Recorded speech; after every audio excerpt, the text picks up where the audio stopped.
SIR यानी special intensive revision. नाम सुनकर लगता है कि चुनाव आयोग घर घर जाकर वोटर लिस्ट को गंगा जल से धोकर पवित्र कर रहा है, लेकिन इस शुद्धिकरण के खेल में जो आंकड़े निकल रहे हैं वो गणित की किताबों को आग लगाने के लिए काफी है। पहले राहुल गांधी को देख लीजिए, वो परेशान है कि महाराष्ट्र में 5 साल में जितने वोटर नहीं बढ़े उतने 5 महीने में बढ़ गए। 5 साल में 32 लाख और 5 महीने में 39 लाख। बड़ी उपजाऊ जमीन है महाराष्ट्र की।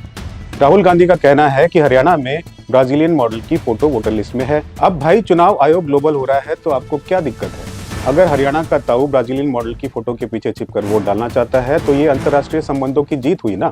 लेकिन आयोग चुप है क्योंकि ये हमेशा से ट्रेंडिंग है।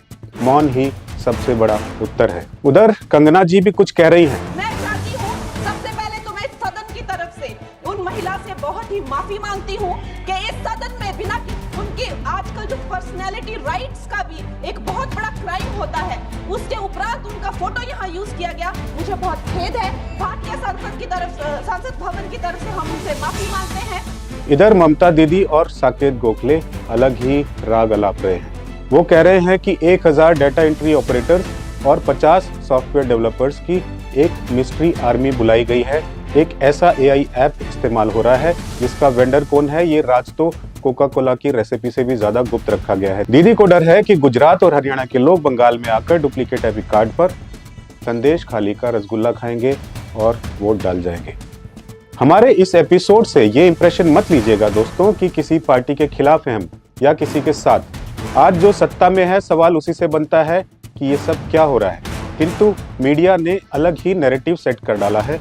कुछ हो जाए सीधा विपक्ष पे हावी, या फिर कोई पुराना रिकॉर्ड उठा लेते हैं, तब ये हुआ था अब ये हो रहा है। अरे भाई, तब की चोरी से आज की चोरी को जस्टिफाई करना ये कहाँ का और कैसा जस्टिफिकेशन होता है। इसलिए हम हमेशा कहते हैं दोस्तों, ये आए या वो, सवाल ये नहीं है। सवाल ये है कि सिस्टम को कैसे दुरुस्त बनाया जाए। ऐसा नहीं है रास्ते नहीं है। दुख की बात यहाँ ये है कि आपकी भागीदारी नहीं है। आप गलत को गलत और सही को सही नहीं कहते और ना ही आपके एक्शंस में मूलभूत जरूरतें प्रायोरिटी दिखाई देती है।